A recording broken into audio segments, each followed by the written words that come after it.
welcome back to my channel. My name is Michaela and this is Michaela's Crafts. If you're new here, then welcome to my channel. I know that there might be a little bit of traffic coming from the knit-a-thon that's going on today.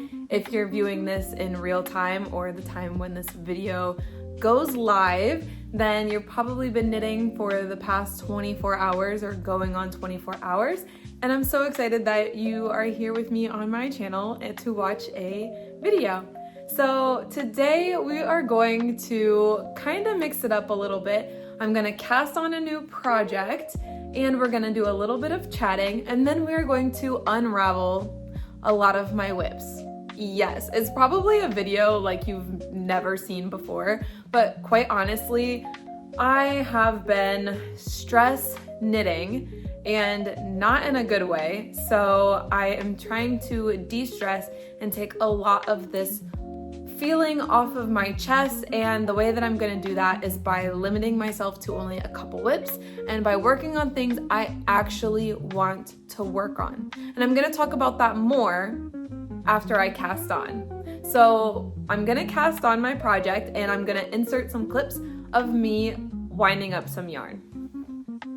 So the first yarn that I'm going to be winding up is called Cumulus by Fiber Spates. It is in the color 931, also known as Coral. It is 74% baby Surrey alpaca and 26% mulberry silk. And the other yarn I'm going to be caking up is Madeline Tosh hand-dyed yarn. It is 100% superwash merino and it is in the color Plastic Flamingo. I am super excited to work with both of these yarns, and I'm gonna talk a little bit about what I'm casting on in just a moment.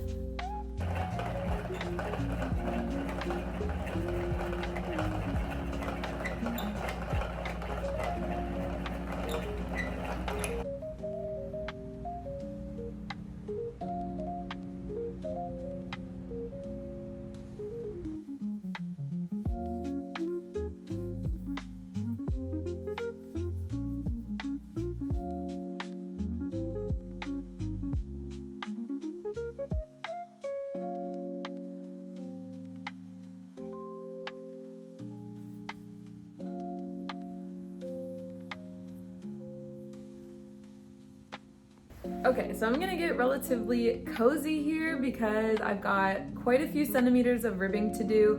So now we are in the best position to do some chatting. So the first thing that I would love to know is how the knit-a-thon is going. I have a relatively late time slot, so I would assume that a lot of people have watched a lot of different videos already if you are participating in the knit-a-thon.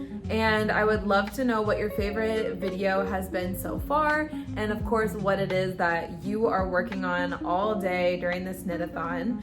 I am pre-recording this video for you guys, so probably during the knit-a-thon I'm going to be working on one of the 3 whips that you guys will see throughout this video.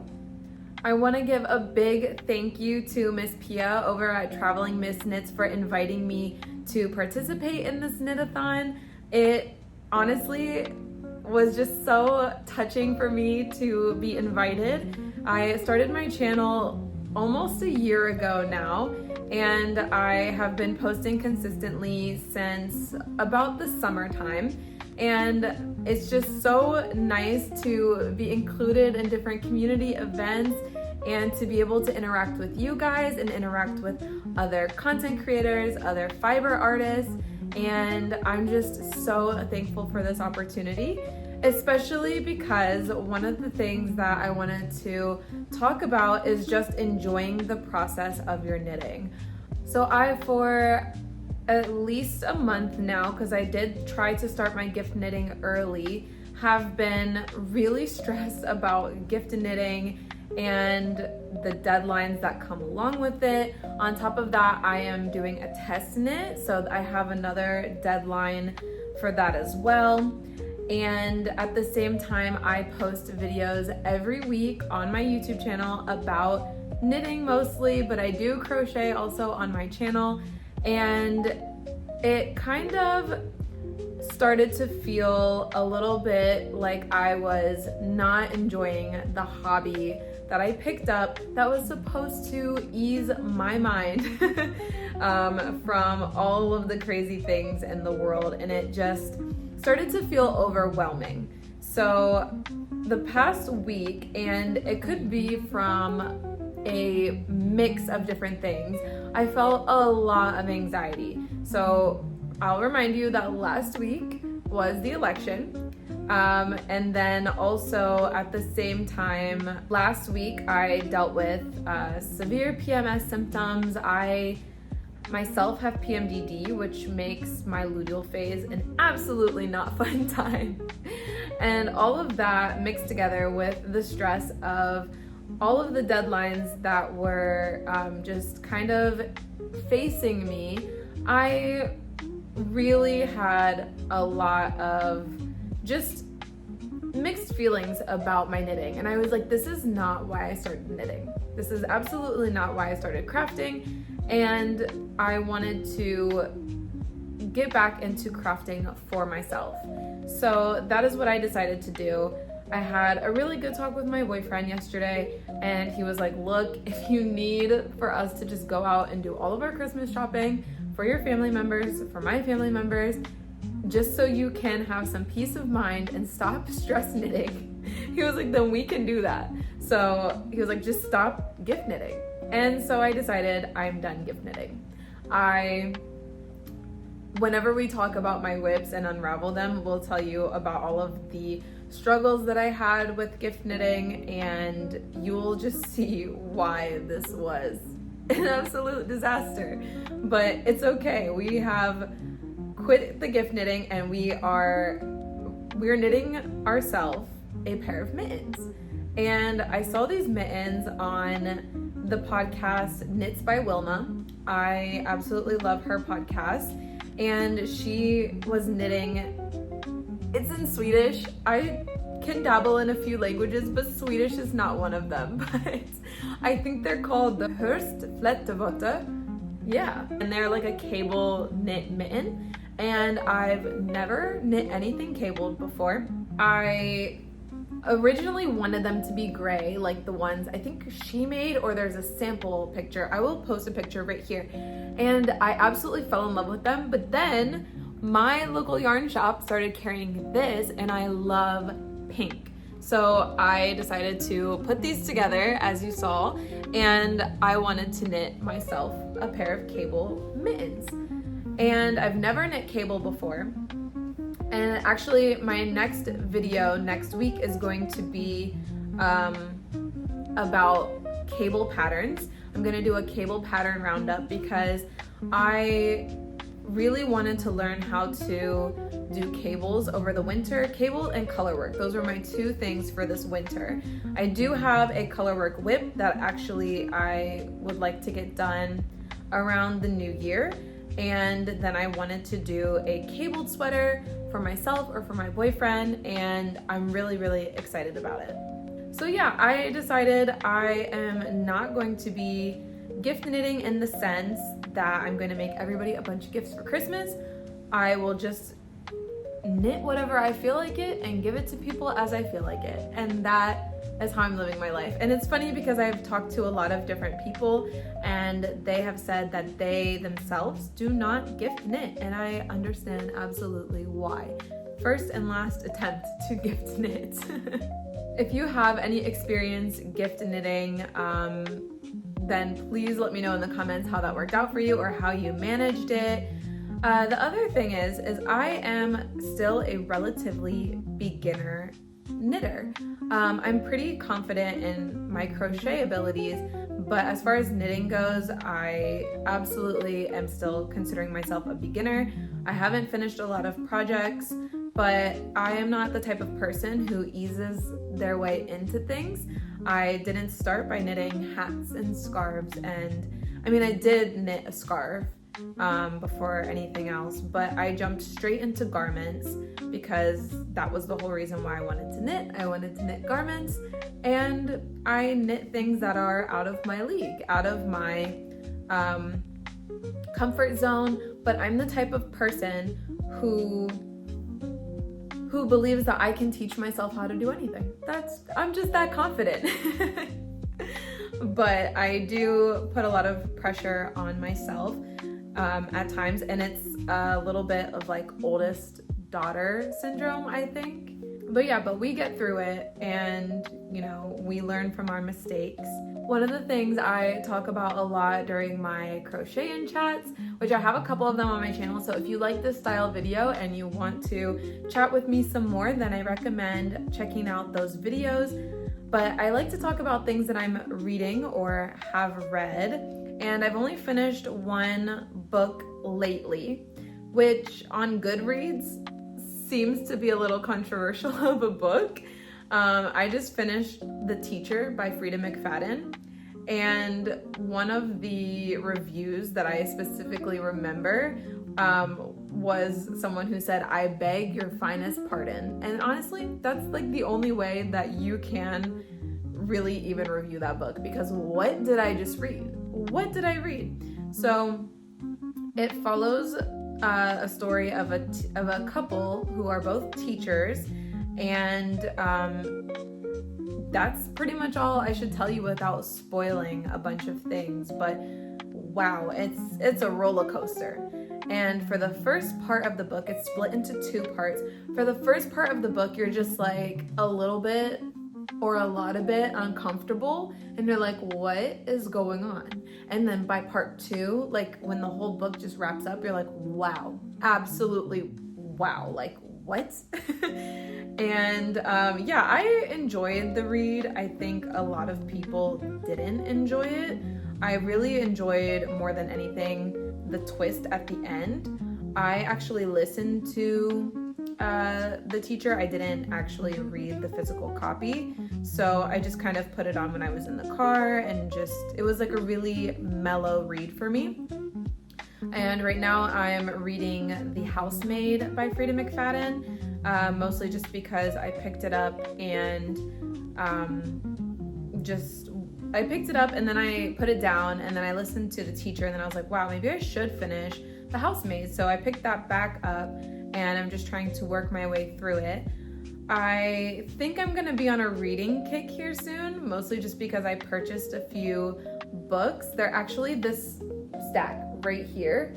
I purchased The Nightingale by Kristen Hanna. I've heard really good things about Kristen Hanna. I got Anna Karenina by Tolstoy, and that's just mostly because, if you don't know, my boyfriend is from Eastern Europe, and I just kind of wanted to read something of like Russian literature. So that's why I picked that up.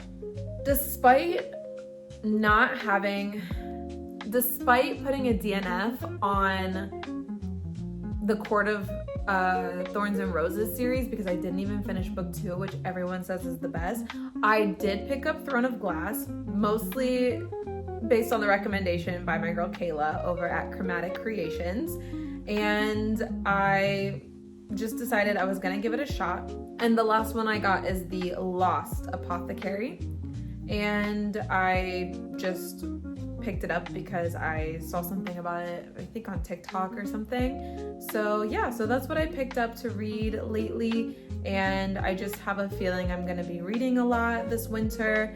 I'm really trying to stay off my phone and stop rotting because I think that's contributing also to this anxiety that I'm feeling, is just spending too much time on TikTok. And I recently downloaded Instagram. I don't have I barely have any posts over on Instagram, but if you want to follow me and be friends over there so we can like chat, then it's at Michaela's Crafts, and I would love to see you over there. I do want to post more. I don't know. I'm not like the best at taking like pictures of works in progress, and I feel like I rarely am finishing objects. They're all whips, which we're gonna get into. We're gonna get into those whips. So the next thing I normally talk about on my channel is what I've been watching. And I was watching Lost, but I got to the 4th season and I'm just not really in love with it anymore. I really liked it. It was giving me a lot of suspense in the beginning and really interesting, but I think it just bounces back and forth like way too much. Like some episodes are in the present and the past, and then some episodes are in the present and the future, and it's just like, it's really hard to see like the flow of events going. And I get why they do it, and they're like trying to show some of the story and then make you think like, wow, I wonder how that happened. But to me, it's just like, it's just getting confusing to watch and not really interesting and following a storyline. Not to mention, maybe a minor spoiler, but I love Sawyer and Kate together, and right now they're showing like a lot of Kate and Jack, and it's just, I'm just not rooting for that. I'm just not rooting for it. So I just kind of lost interest in Lost, and I've actually been watching Friends all over again. I love Friends. I love Friends so much to the point where it makes me want to cry. I seriously love it. And what's funny is my boyfriend was like, I don't like the laugh track. I don't want to watch Friends. It's going to be a dumb show. It is a classic. It's a classic TV show. People of all ages watch Friends. Anyway, so he didn't want to watch it. And then the next, like over a course of a week, because I was watching it with him in the room, he would watch football, and then I would be like, hey, are you watching this? He's like, no, you can put Friends on if you want. And I was like, are you saying I can put Friends on because, you know, I can watch what I want? Or are you saying it because you want to watch it too? I know you want to watch it too. I know it's a good show. And now he's super invested. And he's laughing at all the jokes, and I'm like, yeah, it's funny. It is funny. And for me, it has just been a beautiful distraction. It's like one of my comfort shows. I love watching it. It's just like the most light show that you can watch. And I'm also not having it with that show right now because I'm gonna give a little spoiler. I'm sorry, but I think I'm at the end of season 3, and it's like right after the whole Ross, we were on a break situation.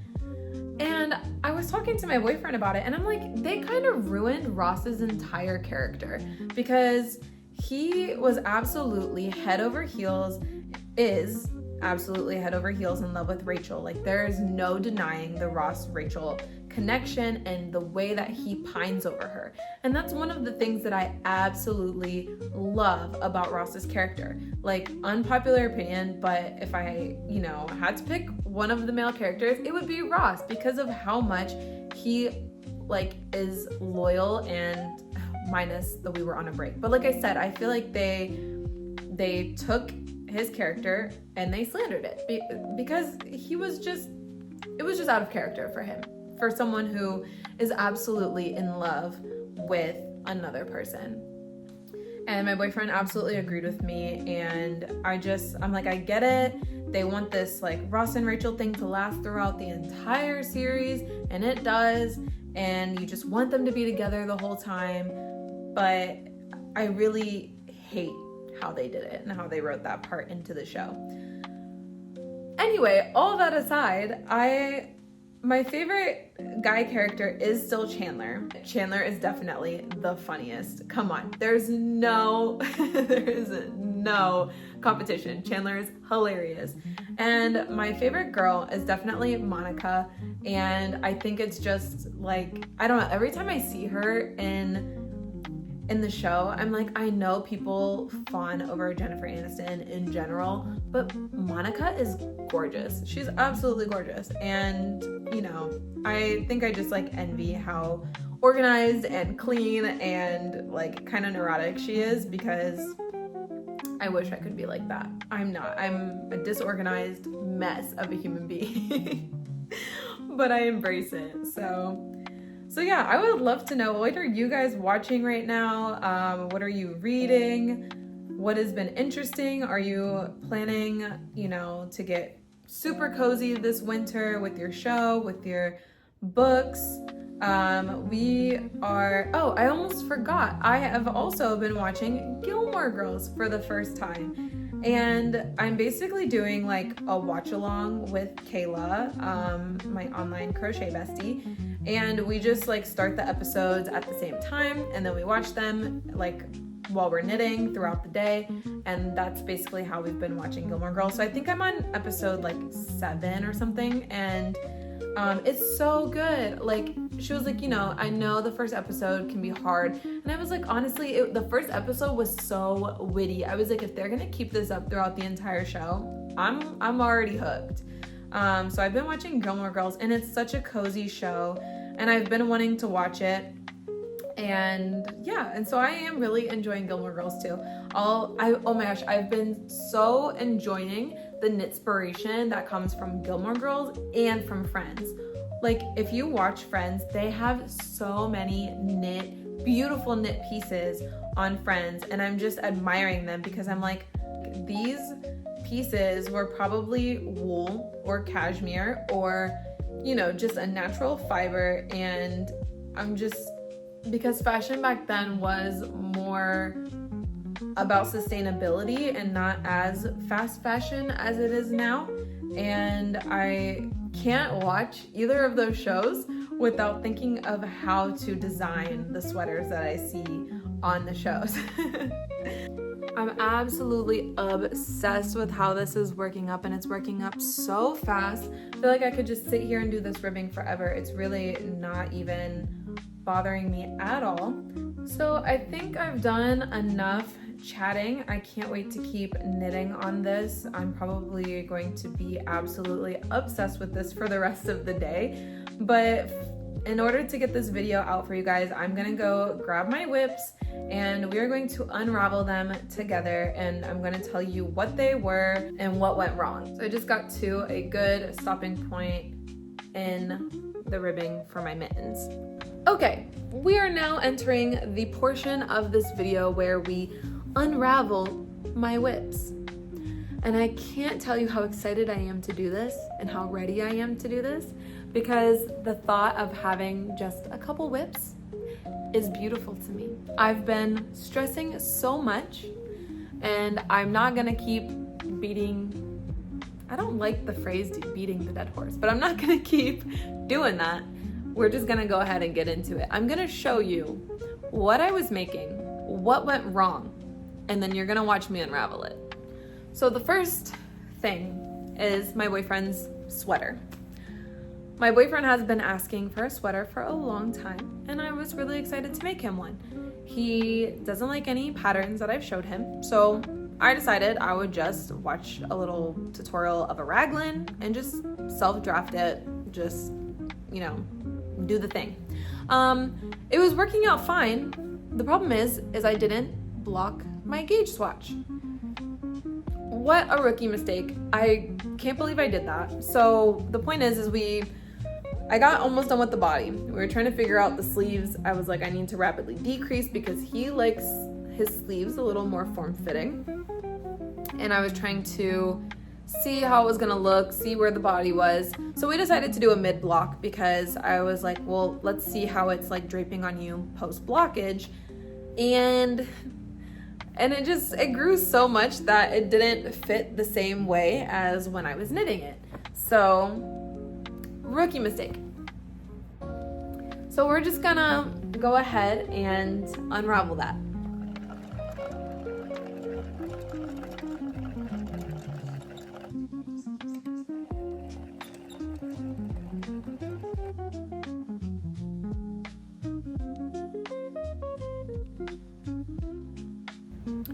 The next thing that we're going to unravel is this scarf that I started for my boyfriend's mom. She wanted a scarf for Christmas, and I really love the no pearl rib wrap. This is that by Pearl Soho. And I love the pattern. I might still make her a scarf. She did see She did see this skein of yarn because I purchased a skein for my boyfriend's sister, who I've been trying to convince to crochet with me. She can chain, but she doesn't really want to do anything else. But I bought this for her, and his mom really liked it and said, can you make me a scarf in this? So I did buy a couple skeins to make her a scarf. She might get a hat if I can figure out how to make a hat. I feel like, wow, I can do color work, I can do a sweater. Why can't I make a hat? And I'm gonna tell you why. We're gonna unravel this, and then I'm gonna tell you why.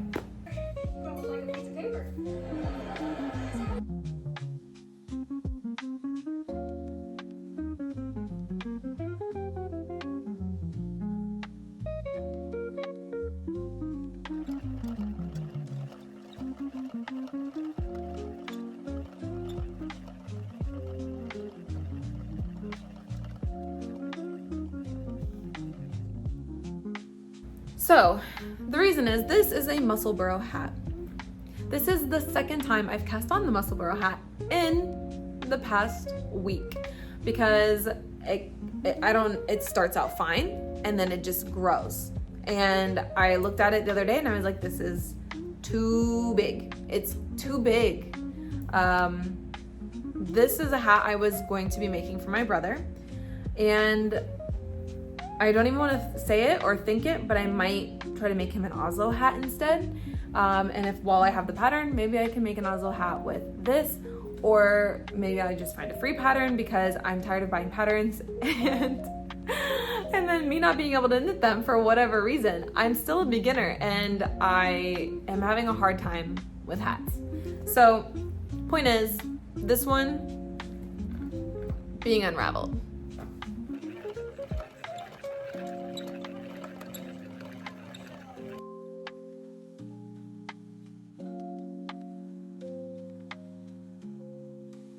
So I thought that was it, but then there were more. There was this sock that I cast on because I had cast on FOMO. I was like, maybe I'll just knit it for my boyfriend's dad or for my boyfriend. I don't know, I just wanted to knit a sock, and we're gonna unravel it. So the next, I think final one that we are unraveling are these silly goose socks. I am making them for a child, and this part just feels really long. I originally thought maybe I should just unravel this and the heel, make it longer, just blue, like just do the silly goose as like a cuff color work, and then do the foot blue, which I might still do, but as of right now, I don't want to look at these. I don't want to think about these.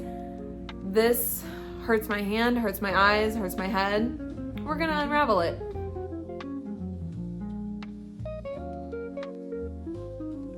And that's it. I'm actually really excited to unravel all of these things and just start fresh and clean and happy. And I'm gonna show you the 3 whips. I guess technically I have 4. I forgot about one of my whips. But the 4 whips that I have that are my priority, the only thing I have to work on, and I can do them however I want, whenever I want, without the stress. Oh, except for this first one, which is a test knit. This one does have a deadline, but it's the Mountains and Seas sweater by Sarah from Sarah's Handmakes. I'm actually gifting this. I originally wanted to make it for myself, but there is one person who I think is the most knit-worthy person in the world for me, and she is my friend and coworker named Mel. And so I just have another sleeve. I have the stitches around the neckline, and I have the back ribbing to finish. It is like a split kind of hem. So this is due December 28th, I want to say. So yeah, I do need to get this done in a timely manner. But this I've only started working on since October. So, you know, for like 5 weeks, this is pretty good for it not even being like a main whip. But I am excited to get this finished, and it will be my first finished sweater. I'm just having a difficult time with the sleeves on the with the stitches on the collar. My next whip and thing that I cannot wait to finish, it was like the whip of the season for me, the thing that I had to have on my needles, and I just want to be able to wear it, is the Chantal V-neck by Marika Knit. I am planning to unravel the body up to here and do it again. And I did start a sleeve, so I'm probably gonna do my sleeves first and then worry about the body. But yeah, I really do want to work on this, get this done. I just want to wear it. I love it. I love it so very much. There's more about this in one of my podcast episodes that I will link. But yeah, so whip number 2, Chantal V-neck. What's crazy is all of my whips are sweaters. I have just been wanting to make my own wardrobe, so I've been hating all of my clothes, like hating them. And that's part of the reason why I started knitting. I was like, I can just make things that I actually enjoy wearing. So my third whip is this colorwork sweater. It is the Dale of Norway 1994 Lillehammer sweater, and she's gorgeous. Like, I have to actually finish this. I really need to get working on this one. I said without deadlines, without stress, but in reality, I am in a UFO club, which is an unfinished objects club, and we picked one whip per month for 4 months. And this is my whip due in December, so I actually just need to get the body done. That's the only thing that I need to get done. I don't have to finish the whole sweater, but I do have to finish the body, and I have quite a bit of ways to go. So now that I don't have a lot of other whips to focus on, this one will be my focus. Now, I will say these are not all of the whips that I have in my stash. I have like a hexadaisy blanket, a temperature blanket. I do have a crochet tapestry project that says even baddies get saddies, and when we move into our new apartment, I do want to hang that up, so I do want to finish that. But these are just the things that I really wanted to get off my chest, get it all caked up, put it in my stash, and focus on my 4 things. And this is gonna be my 4th whip for the moment. I really want to have these. I want them. So yeah. So I know that this video was quite a bit chaotic and not like most crochet and knitting videos that I have seen, but I just needed to get all of this off my chest. It has been weighing so heavy on my soul, all of this knitting and stressing that I've been doing. And today it's gonna feel like a huge weight to unravel these. I know that I probably already showed you me unraveling them because that's the plan. But I can't wait to put all of this away and just pull it out when I'm ready and start projects when I'm ready. And yeah, and I hope that, you also are reminding yourself that this is your hobby. We're supposed to be enjoying the process.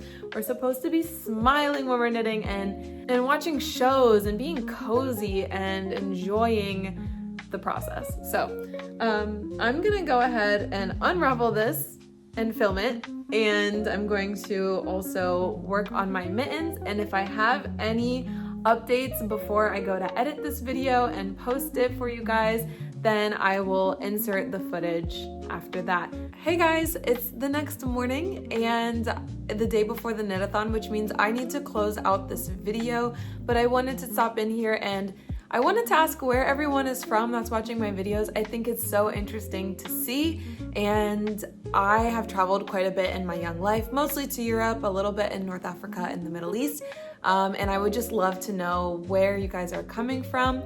I wanted to show you the power of this video because clearing out all of my whips and not thinking about them and putting my energy into something I have been dreaming about for weeks really paid off. So this is the mitten that I started yesterday. It's just simple stockinette in the back. I love it so much. This is what it's looking like on. I didn't have the suggested needle size for the ribbing, so I sized up, but I kind of in reality wish I'd sized down, because ribbing, you want it to be a little bit on the tighter side, but that's okay. And the thumb hole instructions gave me a loop, but I figured it out after watching some YouTube videos, and I probably have to do a whole another repeat of the pattern. I don't think I can get away with a half, just because, as you can tell, I have super long fingers. I have just like massive hands, because I'm a tall girl. I mean, I'm only 5'7", but I don't know, my body gives taller. Like my arms are long, my legs are long, my fingers are long, etc. But yeah, I just wanted to show you guys where we ended up. These are turning out so beautiful and almost exactly as I envisioned. I kind of wish it was leaning more pink than orange. The mohair, or I guess it's Surrey, is definitely tinting it orange a little bit, but that's okay. It's still really beautiful. I don't even know if the true color is picking up on camera, but it's gorgeous. I'm so happy. So I'm thinking that tomorrow is the knit-a-thon. I'm gonna wake up and knit the entire day. So dare I say we might have an entire pair of mittens after tomorrow? Maybe. And I guess you'll have to subscribe to find out, and I will talk about it in my podcast episode for basically the month of November. So that is it, and I'm so happy that you joined me for this video. I hope that you got a lot of knitting done. I hope that you enjoyed, and I will see you next time. And that's going to wrap up this video. I have the absolute pleasure of introducing the next video, which is going to be over at my friend Kayla's channel, Chromatic Creations. I will have her channel linked in this description box, and I hope that you guys have had a fun, productive 24 hours of knitting if you're watching this on the knit-a-thon, and if you're watching this in the future, then I hope that you just enjoyed hanging out with me, unraveling my projects, and relieving all of my stress. And I hope to see you guys in another video.